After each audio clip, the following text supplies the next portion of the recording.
విద్యార్థుల ఉజ్వల భవిష్యత్తుకు hostel welfare ఆఫీసర్లు వారధులుగా నిలవాలని రాష్ట్ర సాంఘిక సంక్షేమ శాఖ మంత్రి డోలా శ్రీ బాల వీరాంజనేయ స్వామి తెలిపారు. ఉమ్మడి ప్రకాశం జిల్లా సాంఘిక సంక్షేమ శాఖలో గ్రేడ్ 2 హాస్టల్ వెల్ఫేర్ ఆఫీసర్లుగా పనిచేస్తున్న 8 మందికి గ్రేడ్ 1 హాస్టల్ వెల్ఫేర్ ఆఫీసర్గా పదోన్నతి ఉత్తర్వులను మంత్రి అందజేశారు. పదోన్నతి అంటే కేవలం హోదా పెరగడం కాదు, బాధ్యత పెరగడం అన్నారు. సాంఘిక సంక్షేమ శాఖకు మంచి పేరు తీసుకురావాలని సూచించారు. హాస్టల్లో ఉండే విద్యార్థులకు మీరే తల్లిదండ్రులు అని వారి చదువు, ఆరోగ్యం, మెను విషయంలో ఎక్కడా రాజీ పడకూడదు అన్నారు.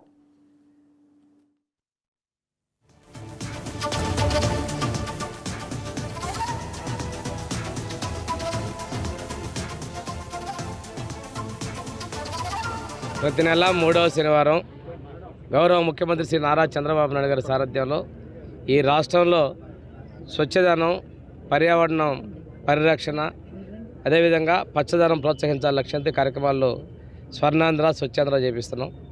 దీనిలో భాగంగా తడి చెత్త, పొడి చెత్త వేరు చేయటం, చెత్త నుంచి సంపద తయారు చేయటం, అదేవిధంగా మనం మొక్కలు పెంచటం, ఈ ప్రాంతంలో కలుషిత వాతావరణాన్ని తగ్గించేదానికోసం చర్యలు తీసుకోవాలనేది ముఖ్యమంత్రి గారి ఆలోచన.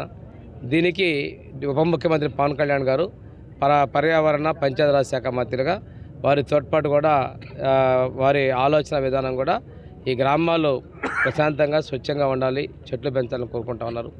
ఈరోజు జరుగుమల్లి గ్రామంలో ఈ కార్యక్రమం అటెండ్ అవ్వడం జరిగింది. ఇక్కడ తడి చెత్త, పొడి చెత్త వేరు చేసి వాటికి స్వచ్ఛ రథం ద్వారా మీ దగ్గర తీసుకున్నటువంటి వస్తువులకి వస్తు మార్పిడి ద్వారా ఇంట్లోకి అవసరమైనటువంటి సరుకులు ఇచ్చేదానికి కూడా చర్యలు తీసుకున్నాం. ఇప్పుడు మండలంలో 3 మండలాల్లో ప్రారంభించే నియోజకవర్గంలో మిగిలిన వాటిని కూడా త్వరలోనే ఏర్పాటు చేసే చర్యలు తీసుకుపోతా ఉన్నాం.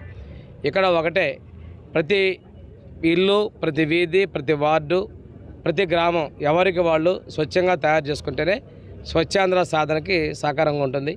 మీ అందరూ కూడా ప్రజల సహకారాన్ని, భాగస్వామ్యాన్ని నేను కోరుకుంటా ఉన్నాను.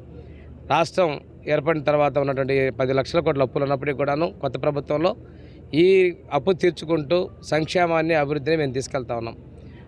వైకాపా వాళ్ళు ఆఖరికి దేవుడిని మీద కూడా నీచంగా రాజకీయాల్లో వాడుకుంటా ఉన్నారు. వాళ్ళు నిన్న అసెంబ్లీలో కూడాను వెంకటేశ్వర స్వామి ఫోటో పట్టుకొచ్చి చెప్పులతో వచ్చి వాటిని ఇష్టం వచ్చినట్టుగా చూపిస్తా, పైకి కిందగా ఊపుతా చేశారు. ఆ బల్ల మీద ఇసిరేసి వెళ్ళిపోయారు. అంటే దేవుడి మీద భక్తి లేదు. Please subscribe to YK TV Network. Please subscribe to YK TV. Please watch YK News. Don't forget to subscribe YK News channel.